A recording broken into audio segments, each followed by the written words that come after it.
राम राम मंडळी, आर महादेव, जय शिवराय, जय भीम. भाऊ ना व्हिडिओला पूर्ण बघा. जर आवडलं लाईक करा चॅनलला आणि सबस्क्राईब नक्की करा.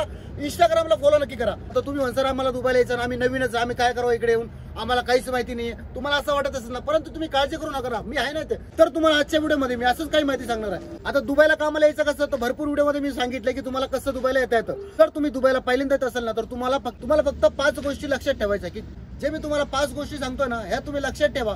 म्हणजे हे जर तुम्ही लक्षात ठेवलं ना, तर तुम्ही कधीच दुबईमध्ये कुठल्याच बाहेरच्या देशामध्ये कधीच तुम्ही फसणार नाही, कधीच तुम्हाला रडायचा वेळ येणार नाही. कारण की जर मी तुम्हाला बोलतो ना, इकडे कामाला आहे, इकडे काम भरपूर आहे, इकडे पगार जास्त आहे, तर माझं कर्तव्य आहे तुम्हाला पूर्ण माहिती सांगायचं आणि तुम्हाला पूर्ण मार्गदर्शन करायचं. जे मी तुम्हाला सांगत असतो, कन्सल्टन्सी ऑफिसमधून तुम्हाला येता येतं. कुठल्या पण कन्सल्टन्सी ऑफिसमध्ये जर तुम्ही गेलात ना, मुंबईमध्ये 828 ऑफिस आहेत आणि कन्सल्टन्सीच्या ऑफिसच्या बद्दल एक व्हिडिओ मी बनवलेला आहे. तुम्ही आपल्या चॅनलवरती येऊन व्हिजिट करा आणि व्हिडिओ बघा. तो सगळ्यात प्रथम तुम्हाला काय करायचं आहे, जेव्हा तुमचं जे कुठल्या कन्सल्टन्सी ऑफिसमधून जर तुम्ही येत असेल ना, तर तिकडनं जे तुम्हाला कन्सल्टन्सी ऑफिस व्हिसा किंवा तुम्हाला ऑफर लेटर किंवा तुम्हाला फ्लाईट तिकीट, तुम्हाला कंपनीबद्दल काय काय माहिती देते, याच्याबद्दल तुम्हाला पूर्ण माहिती त्यांच्याकडनं घ्यायची आहे. कंपनी कुठली, कंपनीचं नाव काय, कंपनीचं ऑफिस कुठं आहे, कंपनीचे तुम्हाला ऑफर लेटरमध्ये पगार किती आहे, तुम्हाला ओव्हर टाईम आहे का, तुम्हाला अकोमोडेशन आहे का, तुम्हाला जेवणाचे पैसे आहेत का, तुम्हाला ट्रान्सपोर्टेशन आहे का, तुम्हाला मेडिकल सुविधा आहे का, तुम्हाला घरी जायला सुट्टीवर यायला प्लेन तिकीट कंपनी देते का, हे सगळं लक्षात ठेवायचं आहे ऑफर लेटरवरती. आता ऑफर लेटर आल्यावरती ना, ऑफर लेटर तुम्ही घेतला ना, जेव्हा तुम्हाला कंपनी बोलते ना की तुम्हाला आता व्हिसा आलाय, तर तुम्हाला व्हिसा चेक करायचा आहे. व्हिसा चेक कसा करायचा आहे, तुम्हाला बघायचा तुम्हाला कुठला व्हिसा कंपनी देते. समजा की तुम्ही आता कुठले टेक्निशियन आहात, तुम्ही टेक्निशियन आहात, तुम्ही सुपरवायझर आहात, तुम्ही कुठल्या MEP टेक्निशियनमध्ये जर तुमचं काम येत असेल, तर तुम्हाला जर कंपनी व्हिसा देत असेल, जसं तुम्ही AC टेक्निशियन असेल, स्टील फिक्सर असेल, प्लंबर असेल किंवा फिटर असेल किंवा जे काही तुमचं काम असेल, तर याच्यामध्ये जर तुम्हाला जर कंपनी व्हिसा देत असेल तुमच्या नावानं आणि व्हिसावर ते लिहिलेलं असतं, ते सगळं लिहिलेलं असतं. तुम्हाला तुमचा व्हिसा चेक करायचा आहे की तुम्हाला कंपनी म्हणजे कुठला व्हिसा तुम्हाला देते कंपनी. बऱ्याच वेळा काय होतं माहिती आहे का, जर तुम्ही प्लंबर असेल, तुम्ही इलेक्ट्रिशियन, जे काही तुमचा ट्रेड असेल ना, तर तुम्हाला व्हिसा दुसरा दिला जातो.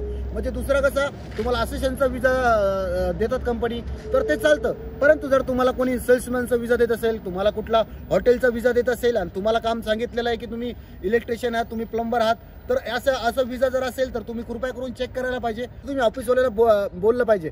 आणि दुसरी गोष्ट भावना, तुम्हाला व्हिसा पहिला बघायचा आहे, एम्प्लॉयमेंट व्हिसा देतोय का, व्हिजिट टू एम्प्लॉयमेंट व्हिसा देतोय. कारण की भरपूर कंपन्या काय आहेत माहिती आहे का, व्हिजिट व्हिसा देतात 2 महिन्याचा आणि दुबईला आल्यानंतर तो व्हिसा एम्प्लॉयमेंट व्हिसामध्ये कन्वर्ट करून देतात कंपनी. ते काय तुमच्याकडनं काही पैसे घेत नाहीये. आणि तुम्हाला जर कन्सल्टन्सी ऑफिसवाले जर बोलत की आम्ही व्हिसाचे पैसे घेऊ, कंपनी व्हिसाचे पैसे मागते, तर अशा कंपनीमध्ये नाही यायचं. त्यांना डायरेक्ट सांगायचं की मला व्हिसा फ्री पाहिजे. हां, ते वेगळी गोष्ट आहे की ते सर्व्हिस चार्ज वगैरे घेतात, ती वेगळी गोष्ट आहे. पण तुम्ही कंपनी तुम्हाला प्लेन तिकीट वगैरे देत असेल, तर तुम्ही एअरपोर्ट चेक करा कुठलं एअरपोर्ट आहे आणि तुम्हाला घ्यायला कोण येणार आहे. म्हणजे एअरपोर्टला तुम्ही जेव्हा पण नवीन माणूस येतो ना, तर कंपनीचे माणसं तुम्हाला घ्यायला येतात. सपोज मी माझ्या कंपनीमध्ये आहे, जेव्हा कोणी नवीन माणूस आलो ना, तर मी एअरपोर्टला त्यांना घेण्यासाठी जात असतो. तर मग माणसं ओळखायला कसे येतात की ते टोपी वगैरे घातली असते, नाव वगैरे असतं, आम्ही त्यांना शोधत असतो एअरपोर्टला. कारण की तुम्ही जेव्हा नवीन येतात ना, तुमच्याकडे मोबाईल तर असतो, परंतु तुमच्याकडे UIचं सिम नसतं. मग तुम्हाला भरपूर प्रॉब्लेम होतो आणि आम्हाला पण प्रॉब्लेम होतो तुम्हाला शोधण्यासाठी. कन्सल्टन्सी ऑफिसवाल्याला विचारून घ्यायचं, त्यांच्याकडनं इकडला ऑफिसचा नंबर घ्यायचा, त्यांच्याकडनं माहिती करून घ्यायची की तुम्हाला एअरपोर्टला घेण्यासाठी कोण येणार आहे. एक बार तुम्ही कन्फर्म करायला पाहिजे. त्यांच्याकडनं नंबर घ्या, त्यांच्याकडनं नंबर घ्यायला पाहिजे की तुम्हाला घ्यायला कोण येत आहे. कंपनीचा नंबर, कंपनीचा ॲड्रेस तुमच्या ऑफर लेटरवरती असेल, परंतु तुम्ही त्यांच्याकडनं एक मागून घेऊ शकता. जेव्हा पण तुम्ही एअरपोर्टला आलात ना, तर इकडे काय असतं, ड्रायव्हरमध्ये ना सगळे आपलेच भेटणार तुम्हाला. इंडियन, पाकिस्तानी, बांगलादेशी हे लोक तुम्हाला ड्रायव्हिंगमध्ये भेटणार आहे, म्हणजे कंपनीचे ड्रायव्हर. तर हे लोक जर तुम्हाला घ्यायला येतात ना, जर तुम्ही एअरपोर्टला तुम्हाला मिळतात, एअरपोर्टला जर तुम्ही भेटतात नाही ना, तर एअरपोर्टला जर कोणी ड्रायव्हर जर तुम्हाला बोललं की पासपोर्ट जमा करा, तर अजिबात तुम्हाला पासपोर्ट वगैरे कोणाला द्यायचं नाहीये. तुम्ही त्यांच्यासोबत जायचं आहे. ते लोक तुम्हाला कॅम्पवर घेऊन जातील. कंपनीचं अकोमोडेशन असतं, तुम्ही अकोमोडेशनमध्ये जायला पाहिजे. कारण की भरपूर वेळ आहे ना, तुम्ही रात्रीच दुबईला येता आणि मग तुम्हाला रेस्ट करण्यासाठी 1 दिवस दिला जातो. तुम्ही तुमच्या रूममध्ये पोहोचा, रूममधनं मग तुम्हाला ऑफिसमध्ये बोलवणार. जेव्हा तुम्ही ऑफिसमध्ये जासाल ना, जे काय तुमचं ऑफर लेटर असतं ते ऑफर लेटर घेऊन जायचं. ऑफिसमध्ये जे तुम्हाला HR डिपार्टमेंट किंवा जे कोणी इंजिनियर असेल, कोणी HR डिपार्टमेंटमध्ये असेल, तुमच्याकडनं होऊ शकतं की तुमचं परत एक इंटरव्ह्यू घेऊ शकतात आणि नंतर तुम्हाला ऑफर लेटर वगैरे, तुम्हाला कंपनीचे रूल्स वगैरे सगळे सांगणार की या कंपनीमध्ये असं तुम्हाला अकोमोडेशन देते कंपनी, तुम्हाला ट्रान्सपोर्टेशन देते, तुम्हाला ह्या कामासाठी आणलंय, तुम्हाला पगार वगैरे एवढी देते. जर तुम्हाला त्या ऑफर लेटरमध्ये जी पगार तुम्हाला सांगितली ती, म्हणजे समजा की तुम्हाला भारतामध्ये 2000 धरम पगार सांगितली आणि इकडे येऊन जर तुम्हाला बोलतात की 1500 धरम तुम्हाला पगार आहे, तर तुम्ही तुमच्याकडे जे ऑफर लेटर असतं, जे कंपनीने तुम्हाला इंटरव्ह्यूच्या वेळी दिलं असतं, ते तुम्ही दाखवू शकता कंपनीला की मला एवढ्या एवढ्या पगारीमध्ये मला आणलेलं कामाला म्हणून मी आलो. तर याच्यात काही घाबरायचं नाही आहे. म्हणजे असं नाही आहे की म्हणजे तुम्ही भारतीय देशात गेला तुम्हाला इंग्लिश वगैरे येत नाही, काय नाही, असं काही नाही. इकडे सगळं हिंदी बोलतात.